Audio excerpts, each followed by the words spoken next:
বিকেলবেলা বাড়ির পিছে আসলাম চকের ভেতরে, আর একটু পরেই সন্ধ্যা নেমে আসবে।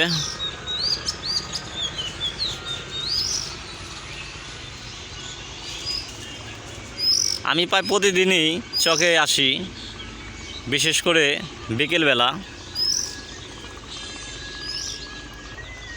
চকে আসার মূল কারণ হলো একটু নির্মল বাতাস এবং নিরিবিলি একটি পরিবেশ, যার কারণে আমি এই চকের ভেতরে আসি।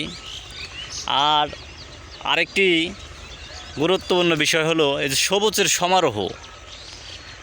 প্রতিদিন একটু সময় করে হলেও আপনি সবুজের মাঝে হারিয়ে যাবেন। আল্লাহ পাক কত সুন্দর করে যে আমাদের এই পৃথিবী সৃষ্টি করেছেন, আমরা মানুষ তা কল্পনা করতে পারি না। কিন্তু আফসোস, একদিন আমাদের সবাইকেই এই সুন্দর পৃথিবী ছেড়ে চলে যেতে হবে। দেখতে দেখতে জীবনের প্রায় অর্ধেকটি বয়স কেটে গেল। জানি না কখন চলে যেতে হয় এই পৃথিবী ছেড়ে।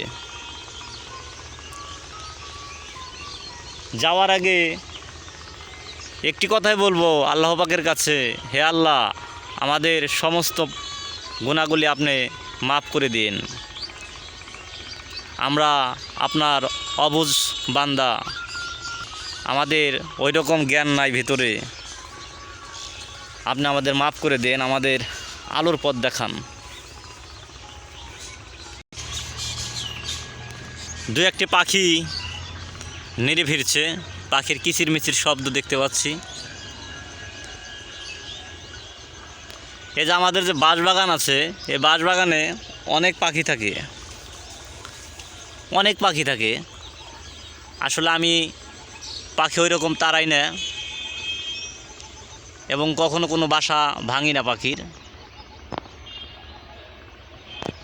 যার কারণে আমাদের এই বাঁশবাগানে পাখির একটি আবাসস্থল গড়ে উঠেছে। আপনাদের সকলের সুস্বাস্থ্য কামনা করে ভিডিও আজকের মতো শেষ করছি। ভালো লাগলে একটি লাইক দেবেন এবং কমেন্ট করে জানাবেন, এবং যদি পারেন আমার চ্যানেলটি একটু সাবস্ক্রাইব করে রাখবেন। সকলে ভালো থাকুন। ধন্যবাদ সবাইকে ভিডিওটি দেখার জন্য।